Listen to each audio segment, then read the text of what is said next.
Valley Church. Hope for those who have given up on church. All right, welcome. It's so good to be back with you. We're in our AppGroup teaching. You know, the last couple of weeks we've been in the sermon series of the Blessed Life. This week Jared was talking about what God has done. You know, one of the ways we live a blessed life is to always remember what God's done. And he was preaching out of Deuteronomy 8.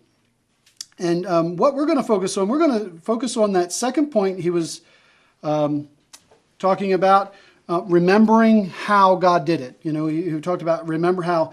And we're going to be based out of Joshua 4:19 to 24. And I've entitled this teaching, Things Remembered. I want to read to you Joshua 4:19 to 24. And it says, "The people crossed the Jordan on the 10th day of the first month. Then they camped at Gilgal, just east of Jericho. It was there at Gilgal that Joshua piled up the 12 stones taken from the Jordan River. Then Joshua said to the Israelites, 'In the future, your children will ask, what do these stones mean?' Then you can tell them, this is where the Israelites crossed the Jordan on dry ground. For the Lord your God dried up the river right before your eyes and kept it dry until you were all across, just as he did at the Red Sea when he dried it up until we had all crossed over. He did this so all the nations of the earth might know that the Lord's hand is powerful, and so that you might fear the Lord your God forever." I want to talk to you about building memorials in your life. When they crossed over to the dry ground, when they crossed over the Jordan, it was at flood stage. They walked through, God dried it up, and they took out 12 great big rocks and piled them into a great big pile. By our standards, generally, probably not a great memorial. But, you know, they were 12 rocks piled on top of each other, and they were meant to cause people to ask questions. Why are those rocks there? What are they doing there? And it was a touch point so that the people of Israel would remember what God had done and how he did it. That this was miraculous and this was a great thing. And as believers today, we need to create those memorials in our lives. When God does something in our life that is, he delivers us from something, whether it's a miraculous healing, a financial situation, restored relationships, whatever those things are that you've been asking God for, and he acts on your behalf, we need to create a memorial for that. And we create the memorial not to worship the memorial, but to remember what God did. And that memorial can be anything. It can be maybe a picture. You know, maybe you take a great vacation and you want to take pictures. They're memorials of your vacation. Maybe you want to write it out. You want to write something out. I know people who, when God does things in their lives, they write it out. They write the story out so that they can always remember it. A charm, you can go to Jared and get one of the charms. There's charms for everything, and maybe that's how you want to remember. You know, when people say, "What's that charm for?" you can then tell the story. A keepsake, whatever it takes for you to remember that God has done something great in your life. Something that you can go back and you can look at and remember what God has done. And each of us should have a collection of these memorials, and they need to be something that we run across, we come in contact with on a regular basis. They need to be easily accessed, out in the open, not something hidden away in a trunk. They need to be stuff that we see and we deal with on a regular basis because it stirs us up to remember what God has done. And we need to make sure we take the time to visit those memorials on a regular basis. We need to go back and we need to remember and relive and retell the story of what happened. We keep it fresh, keep it alive in our minds. In this passage, he says it's for three things. First off, it's for your children. The memorials are there for your children. You can't make your child a Christian. You cannot make your child follow Christ. But what you can do is you can share what God has done in your life. You can retell the story. And you should be retelling the story of what God has done in your life. You need to be sharing that with your children. It should be a discussion point. I mean, I can remember growing up, most of my dad's stories, now he wasn't a Christian until much later in life, but most of my dad's stories, I could tell his stories because he told them over and over again. Stories of what he did as a child and a teenager, stories about his parents and all of those kind of things. Those stories became part of my life. And as a believer, while I can't make my children become a Christian, I surely can share the stories. My children should be so familiar with my stories of what God has done in my life that by the time they're teenagers, ready to go out on their own, they should be able to tell those stories for me. It's that important. We can rehearse and we can tell the story. And we need to hone the story. We need to understand the story and make sure that we've got it down. When what God has done is important to you, it will become important to your children. If you don't talk about what God does in your life, then your children will believe that God is not involved in your life. Every time God does something in our lives, we need to be sharing that story with whoever will listen, but especially with our kids. You know, when I was youth pastoring, the biggest complaint I got from my students was, "You don't know my parents. They're different people in church than they are at home." Well, I honestly believe that most of us are different people in church than we are at home. At home, we're comfortable, we're safe, and sometimes we're not who we should be at home. But if I'm sharing the story with my kids, if I'm talking about how God is involved in my life on a regular basis, then I have to live that out in front of them. It causes me to become the person I want to be, but it also helps my kids understand who God is to me, and they are able then to believe that God works in our lives day to day. And isn't that the point? God works in our lives day to day. So we need to share our story with the kids. They're also for others. Memorials are also for others.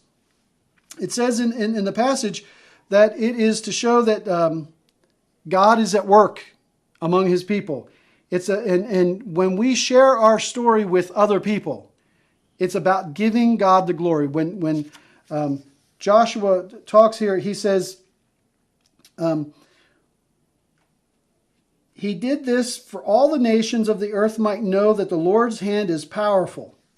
Again, that memorial stood there, and the Israelites went to it. They talked about it so that other nations, other people would know that God was doing stuff. It helps us when we're able to share our story. It helps us point other people's to God. And listen, your story is your story. And people have to deal with that. They either have to say yes or no to it. They can't correct your story. If I'm telling people what God has done in my life, they can't say, "Oh, well, no, that's not how it happened." No, listen, that's your story. You deal with your story. This is my story. This is how it happened. This is how I remember it. This is what God did in my life. And they have to choose whether to receive it or reject it. They can't change my story, you know. So it is important that we tell our story. One of my favorite stories is how I met my wife. I truly believe God provided me with a wife. And I tell that story on a regular basis, especially to people who are starting out dating, people who are engaged, because I want people to know that you can do it right. My wife and I stayed pure through our relationship. Not because I'm some great guy or because she is holy and pure and never made a mistake. No, but because God delivered us. We trusted God. We listened to him. We obeyed him, and we were able to stay pure throughout our relationship. And we tell people that story on a regular basis. I love the story. I love my wife. So, God blessed me with his wife. I want to give him honor. And I want my kids to be able to tell that story. I wanted my youth group to be able to tell that story. I wanted anybody in a relationship to be able to tell that story because it gives hope that God can do what he says he can do. And that's just one of many stories that I have and that I share with others. So when we share our story, it helps other people connect. It helps other people to hear about what God's doing and maybe believe that he could do something in their lives. And the third thing, or the third person or group of people it's for you. Memorials are for you. We need to be reminded about God's provision. We need to remind ourselves how God provided. And we need to go back over and the stories where God came through, where whatever it is we needed, we were desperate. We knew we couldn't provide it for ourselves, and we had to depend on God to do it, and he did. I need to remember those stories because there are going to be more times in my life, over and over again, where I'm going to need God to provide for me. And the best way to predict the future is to take a good look at the past. And if I can remember that God provided for me over and over and over and over again, I can believe that he will provide for me in the future. And in that remembering, we remember who he is. We remember who God is. Part of this journey of building memorials is to help us remember who God is. That he is sovereign. He is outside the situations that we live in. The situation that you are in right now, whatever that situation is, it doesn't hold God. It doesn't prevent him from doing what he needs to do. It doesn't affect him in that way. He is above it, beyond it, and he can change it. He is a mighty and powerful God. And when we remember what he does in our lives, when we remember the miraculous, supernatural things that he does in our lives, we remember, wait a minute, this is a God who isn't controlled by anything. And we need to understand that. We need to remind ourselves that God isn't a genie in a bottle that we control. But God is sovereign, and he is just, and he loves us, and he will move on our behalf. And as we remember those things, as we visit our memorials, as we remind ourselves of these great stories, it stirs us up to the next level of faith.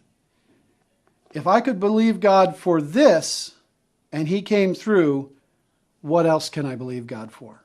What's the next step? What's the next level of what God has for me? And so, we build faith upon faith. And so when we visit our memorials, when we remember those things, it gives us the faith to begin to believe for greater and greater and greater things. We need to build memorials in our lives. We need to create these places, these things, these events, these keepsakes, whatever it is. We need to have them in our lives so that we can share them with our children, share them with others, and we can be built up inside to do great things for God. In a few moments, you're going to discuss the questions, and there's one in particular that I want you to really work on. It's important. I think you should answer all the questions, but one of them is not so much a question, but it is an assignment. And that assignment is to share one of your stories with your group. Pick one of the stories of something that God has done in your life and share it. Please don't skip over that one. All right? I know, sometimes it's uncomfortable and I don't want to do that, but it is important that you share your story. Begin to build that memorial. Begin to put in place the things that you need put in place so that you can remember over and over and over again what God has done in your life. I hope you've enjoyed this teaching. I hope you enjoy the time you spend in doing the questions and doing your little remember your story assignment, because I think this can move you forward in your faith. God bless. Thanks for being with us. See you next time.